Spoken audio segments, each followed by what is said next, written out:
णम्यूणवढ्ढमाणं परमपाणं जिणन्ति शुद्धेन वोच्छामिरयणसारं सायारणयार्धं मीणम्। बोली श्री खजराट चंद्रप्रभ भगवान की जय। आचार्य श्री कुंद कुंद स्वामी की जय। हम सभी बड़े सौभाग्यशाली हैं जो हमें आचार्य कुंद कुंद स्वामी का महान ग्रंथ रयणसार स्वाध्याय का अवसर मिल रहा है। इस ग्रंथ में जो गाथाएं आचार्य कुंद कुंद स्वामी ने लिखी हैं वो प्रायः हम सभी के लिए तात्कालिक और परमानेंट दोनों प्रकार के कल्याण का निमित्त बनेगी, ऐसा फीलिंग आ रही है। आज की दो गाथाएं भी बेहद महत्वपूर्ण हैं।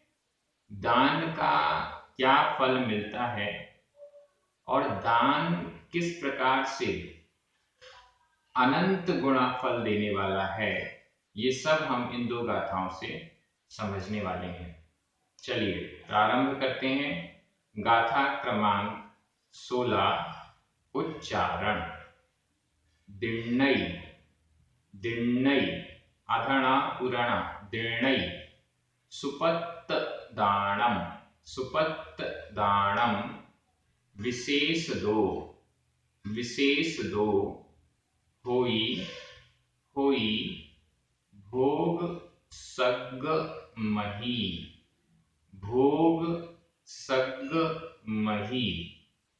निवाण सुहम कमसो निद्दिठम आधा पुरदा निद्दिठम जिणवरिंदेहिम ये पूरा एक शब्द है। जिणवरिंदेहिम दिण्णै सुपत्तदाणं विशेष दो होई भोग सग्ग मही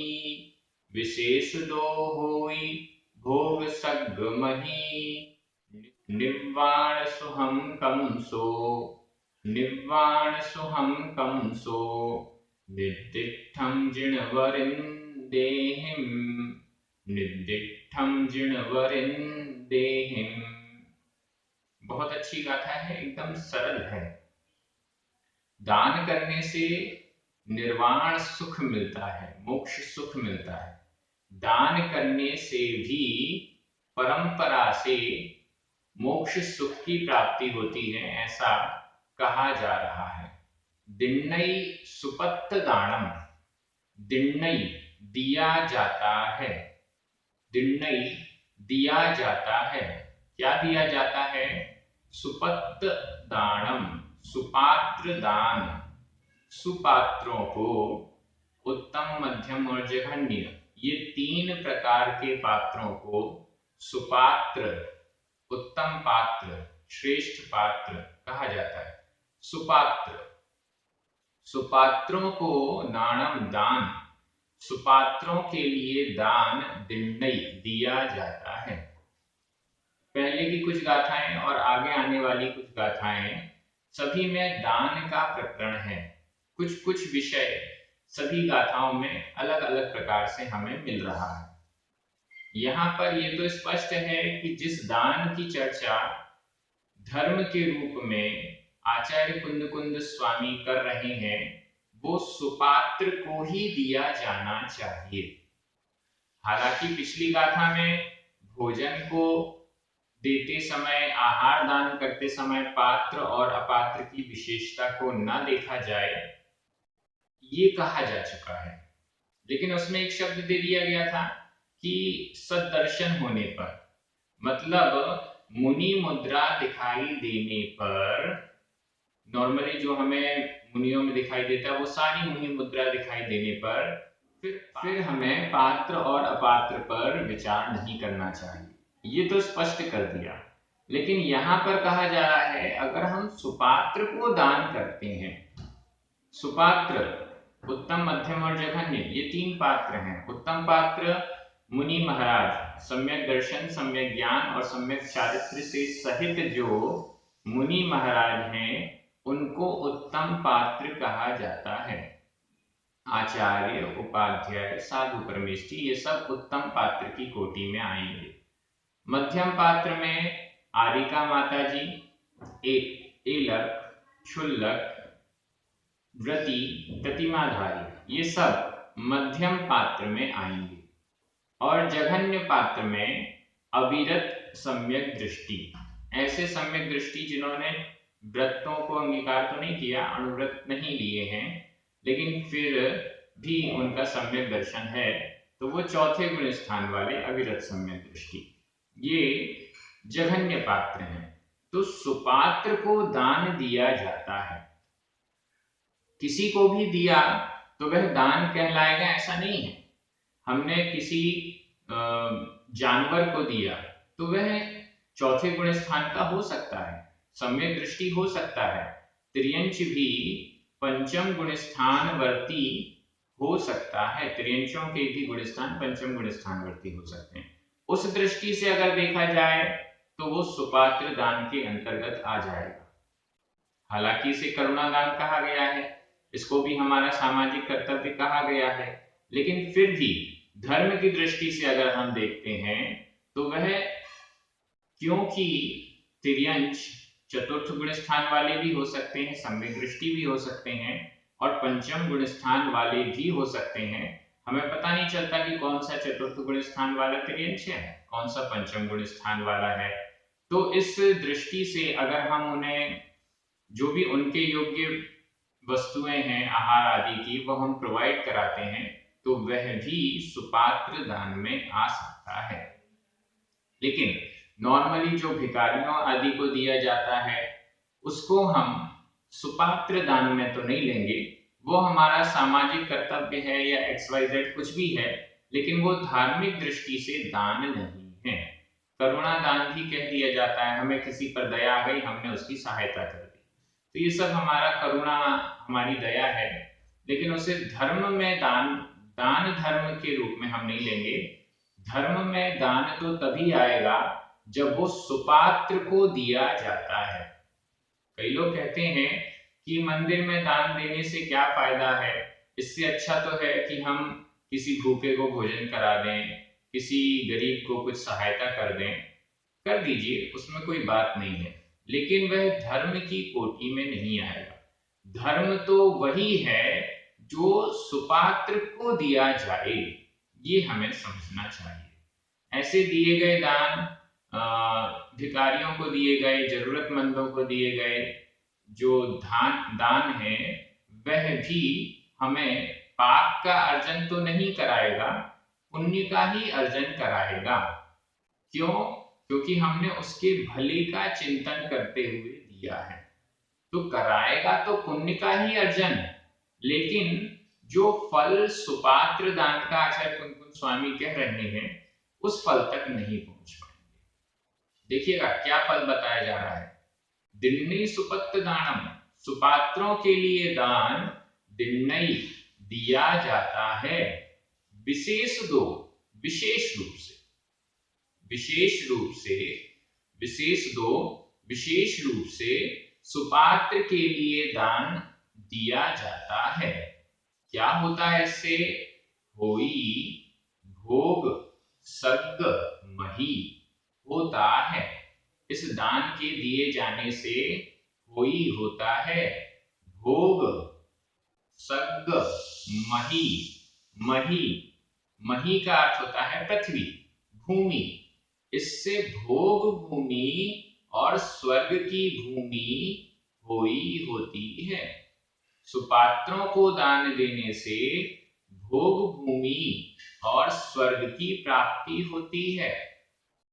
और क्या होता है? नीचे लिखा है निर्वाण सुहम कमसो, कमसो क्रमशः क्रम पूर्वक लगाइए। निर्वाण सुहम, निर्वाण सुख भी होई होता है।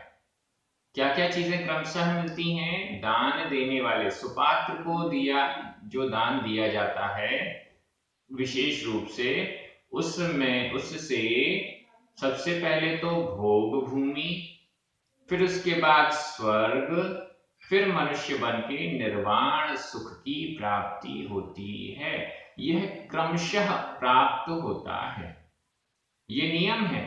3 प्रकार की भोग भूमियां हैं, उत्तम भोग भूमि, मध्यम भोग भूमि और जघन्य भोग भूमि। ये 3 प्रकार की भोग भूमि। और पात्र भी 3 प्रकार के हैं, उत्तम पात्र, मध्यम पात्र और जघन्य पात्र। जो उत्तम पात्रों को दान देता है उसे उत्तम भोग भूमि की प्राप्ति होती है। जो मध्यम पात्र को दान देता है उसे मध्यम भोग भूमि की प्राप्ति होती है। और जो जघन्य पात्र को दान देता है उसे जघन्य भोग भूमि की प्राप्ति होती है। ये अपन को ये नियम है, आप अपनी कॉपी में डायरी में नोट कर लीजिएगा। उत्तम मध्यम जघन्य पात्र को देने से उत्तम मध्यम और जघन्य भोग भूमि की प्राप्ति होती है। दूसरा नियम लिखिए, जो भी भोग भूमि में जन्म लेते हैं मनुष्य या तिर्यंच, वो नियम से मरण करके देव बनते हैं। अगर सम्यक दृष्टि है तो स्वर्ग के देव बनेंगे, और अगर मिथ्या दृष्टि है तो भवनत्रिक के देव बनेंगे। भोग भूमि का ये नियम, दूसरा नियम आपने नोट कर लिया। भोग भूमि से मरण करके देव ही बनते हैं। भोग भूमि वाला मरण करके मनुष्य तिर्यंच या नरक में नहीं जाता, स्वर्ग में जाएगा। अब स्वर्ग में देव बनने के बाद वापस मनुष्य बनेगा और फिर निर्वाण सुख को भी वह प्राप्त कर सकता है। क्रमशः ये दान करने वाले को क्रमशः ये सुख प्राप्त होते हैं। भोग भूमि में कोई काम नहीं करना पड़ता है, सारे भोग बिना पुरुषार्थ के, थोड़ा हल्के पुरुषार्थ से, भोग भूमि में कल्प वृक्ष होते हैं, उन कल्प वृक्षों से जो हमें चाहिए वो हम मांगते हैं, हमें मिल जाता है। कोई कर्म, जैसा कि कर्म भूमि में हमें करना पड़ता है, वैसा कोई कर्म भोग भूमि में नहीं करना पड़ता। सारे भोग सुलभ रहते हैं और वो भी लंबे समय के लिए। भोग भूमि की आयु 1 पल्य, 2 पल्य, 3 पल्य, तो इतने लंबे लंबे समय तक, हमारी आयु से तो असंख्यात गुना बड़ा समय है ये। इतने लंबे समय तक भोग भूमि में भोगों की प्राप्ति होती है। और उसके बाद फिर स्वर्ग जाते हैं। स्वर्गों की आयु तो सागरों वाली है, देवों की आयु स्वर्गों में सागरों वाली है।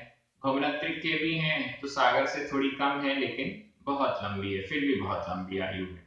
इसके बाद मनुष्य बन के, मुनि बन के, तपस्या करके निर्वाण सुख को भी वह प्राप्त करता है। ऐसा कौन कहते हैं? नीचे वाली लाइन, निर्दिष्टम, निर्दिष्ट किया गया, निर्दिष्टम कहा गया, निर्दिष्ट किया गया। यह भूतकालिक कृदंत का अनियमित प्रयोग है। भूतकालिक कृदंत के पाठ इस YouTube चैनल पर आपको अवेलेबल मिलेंगे, प्राकृत ऐप पर भी मिल जाएंगे, आप वहां से पढ़ सकते हैं। ये अनियमित प्रयोग है। अनियमित भूतकालिक कृदंत के भी पाठ बन चुके हैं, वो भी आपको मिल जाएंगे। निर्दिष्टम, निर्दिष्ट किया गया, कहा गया, किसके द्वारा कहा गया? जिण वरिंदेहिम।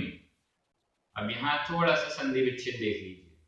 जिण, वर, वर, रा में छोटा आ, इंद, ई, आ और ई मिलकर आ का लोप हो गया, ई रह गया, जिण वरिंद। और इसमें तृतीय विभक्ति का बहुवचन लगा हुआ है, जिण वरिंदेहिम। जिन वरों में इंद्र के द्वारा, जिन वरों में इंद्र, जिन वरों में इंद्र, इंद्र का मतलब होता है प्रधान, जिन वरों में प्रधान, जो जिनवरों में भी प्रधान हैं, ऐसे तीर्थंकरों के द्वारा निर्दिष्टम कहा गया। अब इस गाथा का अर्थ तो हमको क्लियर हो गया। अगली गाथा में चलते हैं। इसमें भी बहुत अच्छे तरीके से दान का रूपक प्रस्तुत किया गया है। गाथा क्रमांक 17, उच्चारण।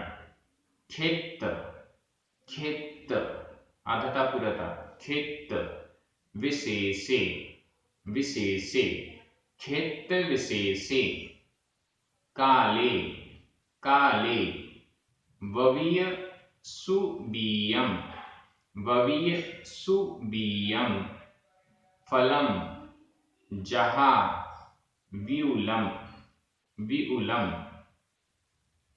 होई होई तहा तम जाणहि जाणहि पत्त विशेषेषु दानफलम दानफलम खित विशेषे काले ववीय सुबीयम फलम जहा व्यूलम ववीय सुबीयम फलम जहा व्यूलम होई तहा तम जाणहि पत्त विशेषेषु दानफलम पत्त विशेषेषु दानफलम। बहुत सुंदर, बहुत अच्छी और बड़े चिंतन के योग्य ये गाथा है। इस गाथा का तो हमें प्रैक्टिकल करना चाहिए, इस गाथा का प्रैक्टिकल किया जाना चाहिए। जो इस गाथा में बताया जा रहा है क्या वो सही है, ये हम अपने जीवन में प्रैक्टिकल करें, इसका अनुभव करें। देखिएगा, क्षेत्र विशेषे क्षेत्र क्षेत्र विशेष में क्षेत्र विशेषे क्षेत्र यानी क्षेत्र विशेष में। आजकल खेत भी कहते हैं, खेत का मतलब जहां पर फसल उगाई जाती है खेत, उसको क्षेत्र विशेष में या खेत विशेष में, किसी विशेष खेत में, किसी विशेष भूमि में, काल में, समय पर, सही समय पर, क्षेत्र विशेष में किसी अच्छे खेत में जिसकी भूमि मिट्टी उपजाऊ है, ऐसे खेत में काले सही समय पर, सही टाइम पर, गलत समय पर नहीं, काले सही समय पर, ववीय सुबीयम ववीय बोया हुआ, ववीय बोया हुआ, यह भी भूतकालिक कृदंत है। भूतकालिक कृदंत का अर्थ भूतकाल में जाता है। बोया हुआ, बोया गया। सुबीयम, सु यानी उत्तम, बीयम बीज, बोया गया उत्तम बीज। कितनी कंडीशंस हो गई? क्षेत्र विशेष में, अच्छे खेत में, काले सही समय पर, और समय पर नहीं, गलत समय पर नहीं, जब जिस फसल का समय है तब उसका बीज बोना, ऐसा। तो काले समय पर, सही समय पर। और तीसरे नंबर पर सुबीयम, ववीय सुबीयम, बोया गया सुबीज, उत्तम बीज, सही क्वालिटी का बीज। फलम जहां व्यूलम, जहां जिस प्रकार, फलम फल, इसका जो फल है, फसल है, वो कितनी होती है? व्यूलम विपुल, विपुल फसल होती है। थोड़ा सा बोया गया उत्तम बीज सही क्षेत्र में, सही काल में अगर बोया गया है तो उसका फल विपुल मात्रा में होता है। जहां जैसे क्षेत्र विशेष में, उत्तम खेत में, काले सही काल में, सही समय में, ववीय सुबीयम, सुबीयम उत्तम बीज, ववीय बोया गया उत्तम बीज, जहां जिस प्रकार से व्यूलम फलम, विपुल फल को प्रदान करता है। विपुल मतलब बहुत सारे। बीज तो बोए गए थे थोड़े से, मुट्ठी भर, और उसकी फसल हुई है विशाल। अब जिनके पास खेत हैं वो इस बात को समझ सकते हैं, या नहीं भी हैं तो किसी किसान के पास जाकर पूछ लीजिए, आपका खेत है, आप कितने बीज बोते हैं? तो वो कहेगा ये एक बोरी भरी हुई है, ये पूरे एक खेत में एक बोरी बीज हम बोएंगे। अब इसकी फसल कितनी आएगी? क्या एक बोरी बीज की फसल एक बोरी ही आएगी? नहीं, एक बोरी बीज की फसल 50, 100 या और ज्यादा भी हो सकती है। व्यूलम फलम, विपुल फल को प्रदान करने वाला है। जहां जिस प्रकार नीचे लिखा है तहा उसी प्रकार, तहा उसी प्रकार होई होता है, उसी प्रकार से विपुल फल होता है। किसका? पत्त विशेषेषु दान फलम, पत्त विशेषेषु पात्र विशेषों पर दान का फल उसी प्रकार से होता है। जिस प्रकार से उत्तम बीज, खेती, फल, फसल इतनी सारी होती है, उसी प्रकार से होई होता है। पत्त विशेषेषु, एक एक शब्द पर नजर रखिए और दिमाग चलाते जाइए।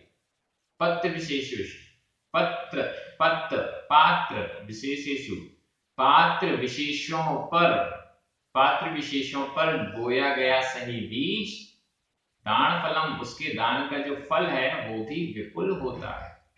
हम उत्तम, मध्यम, जघन्य इन सुपात्रों के लिए जो दान देते हैं, थोड़ा सा दान देते हैं, बीज रूप में देते हैं, लेकिन उसका जो फल है वो विपुल मिलता है।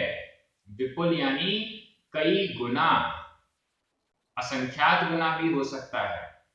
अच्छी भावना से दिया गया है, अनंत गुना भी हो सकता है। ऐसा विपुल फल दान का प्राप्त होता है। उसको तम जानहि, तम यानी उसको, जानहि जानो, उसको जानो, उसके अनंत फल को, विपुल फल को जानहि जानो। जानहि यह विधि एवं आज्ञा काल मध्यम पुरुष एक वचन का क्रिया रूप है। जानहि जानो, तुम जानो, उसको, तम यानी उसको, तुम जानहि जानो, उसको तुम जानो, ये ऐसा फल है। अब यहां पर इस रूपक को सेट कर लीजिए। जैसे खेत में बीज बोया जाता है और उसका विपुल फल मिलता है, वैसे ही सुपात्रों में दिया गया दान विपुल फल को देने वाला है। अब क्या क्या बातें हमें याद रखनी पड़ेगी? सबसे पहला, खेत, खेत की क्वालिटी कैसी है, खेत में जो भूमि है उसकी क्वालिटी कैसी है। तो खेत मतलब पात्र, पात्र कैसा है, उत्तम पात्र है, मध्यम पात्र है, जघन्य पात्र है, सुपात्र है या नहीं, पात्र कैसा है, वो हो गया खेत। दूसरा, काल, समय, समय भी सही होना चाहिए। अब हम आहार दान करना चाहते हैं और जब आहार के लिए, चर्या के लिए मुनि महाराज आदि निकलते हैं, उसके 1 घंटे बाद हम पड़गाहन के लिए घर से बाहर निकलें तो क्या होगा? गलत टाइम है। जिस समय पर बीज बोया जाता है उसके 5-7 दिन बाद यदि कोई किसान बीज बोता है तो उसकी फसल पूरी चौपट हो जाती है, यह फसल उगती ही नहीं है। अगर हम गलत समय का चयन करते हैं तो गड़बड़ है। समय का भी महत्व है, पात्र का महत्व है, किस समय उपयोगिता है उस समय का भी महत्व है। और फिर तीसरे नंबर पर हमारा बीज भी तो उत्तम होना चाहिए। हम जो दान कर रहे हैं वो सही हो, उसकी क्वालिटी सही हो, सही भावना के साथ हो, हमारी भावना भी अच्छी होनी चाहिए, हमारा द्रव्य भी अच्छा होना चाहिए, व्यवस्थित होना चाहिए, ये सब हमें ध्यान रखना होगा। बहुत सारे विषय आपके दिमाग में चिंतन के लिए आ रहे होंगे। आप सब उन बिंदुओं को कमेंट बॉक्स में लिखिए। आज मैं आपको 1-2 प्रश्न भी दे देता हूं जिनके उत्तर आपको कमेंट बॉक्स में लिखने हैं। सबसे पहला प्रश्न, क्या दान करने से तुम 1 पैसा दोगे वो 10 लाख देगा? क्या दान करने से हमारा धन बढ़ जाता है? या घट जाता है? इस प्रश्न का उत्तर आपको कमेंट बॉक्स में लिखना है। आप क्या फील करते हैं? सब लोग क्या फील करते हैं ये नहीं, आप क्या फील करते हैं ये आपको लिखना है। आप सभी बहुत अच्छे से अध्ययन कर रहे हैं, आपने चिंतन मनन करना भी शुरू कर दिया है, प्रचार प्रसार भी आप कर रहे हैं, स्वाध्याय के सारे स्टेप्स आप स्वीकार करके उसको अंगीकार कर रहे हैं, ये बहुत अच्छी बात है। सभी को बहुत बहुत धन्यवाद, पुण्यार्जकों को धन्यवाद। आप सभी को जय जिनेन्द्र, जिनवाणी माता की जय।